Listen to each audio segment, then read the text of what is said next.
ନରସିଂହପୁରରେ ଥମୁନି ହାତୀ ମୃତ୍ୟୁ। ବିଦ୍ୟୁତ କରେଣ୍ଟରେ ଯାଇଛି ଆଉ ଏକ ଦନ୍ତା ହାତୀର ଜୀବନ। ବଡମ୍ବା ବିଧାୟକ ବିଜୟ ଦଳ ବେହେରା ସ୍ଥିତି ଅନୁଧ୍ୟାନ କରିବା ସହ ଦେଇଛନ୍ତି ତଦନ୍ତ ନିର୍ଦ୍ଦେଶ। ନରସିଂହପୁର ପୂର୍ବ ରେଞ୍ଜ ରଙ୍ଗଡାଭ ଗ୍ୟାସ୍ ଅଫିସ୍ ନିକଟରେ ଥିବା ଏକ ବଗିଚାରୁ ସନ୍ଦେହଜନକ ଅବସ୍ଥାରେ 15 ବର୍ଷୀୟ ଦନ୍ତା ହାତୀଟିର ମୃତଦେହ ଠାବ କରାଯାଇଛି। ବିଧାୟକ ବିଜୟ ଦଳ ବେହେରା ପହଞ୍ଚି ଦେଲେ ତଦନ୍ତ ନିର୍ଦ୍ଦେଶ।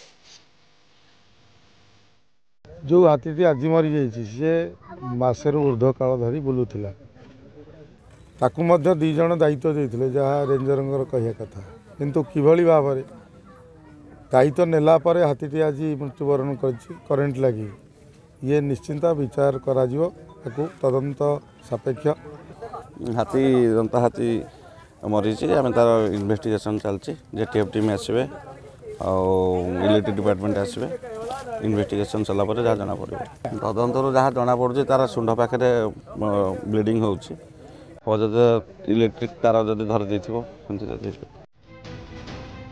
जनवरी प्रथम सप्ताह नरसिंहपुर देवभूमि रिजर्व फरेस्ट रे एक छुआ दंता हाथीर मृत्यु होता। पूर्व बरसिंह खेसेरा जंगल में गोटे दंता हाथीर मृत्यु होता। एबे पुणी आउ एक दंता हाथी आखि बुझिबा परे वन विभागर पारिबा पणिया उपरे प्रश्न उठिछि। नरसिंहपुर अंचल में बारंबार दंता हाथीर मृत्यु को नहीं परिवेशविद असंतोष प्रकाश करिसेंति। डीएफओ यज्ञदत्त पति, एससीएफ मनोज पात्र, विद्युत विभाग एसडीओ विश्वजित देहुरी आलोचना करिसेंति।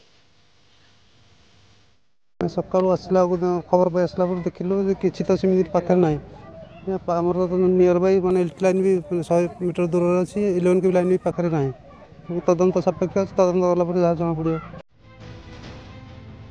आजगड़ बनखंड नरसिंहपुर वनांचल में गोटे पर गोटे हाथी मृत्यु नहीं अड़ुआरे पड़ी वन विभाग।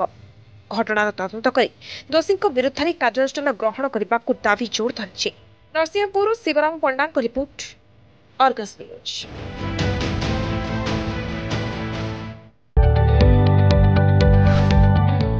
जदि आपंक आम भिडी भल लगा तेब आम चैनल को लाइक, शेयर और सब्सक्राइब करने को जमा भी भूलु नहीं।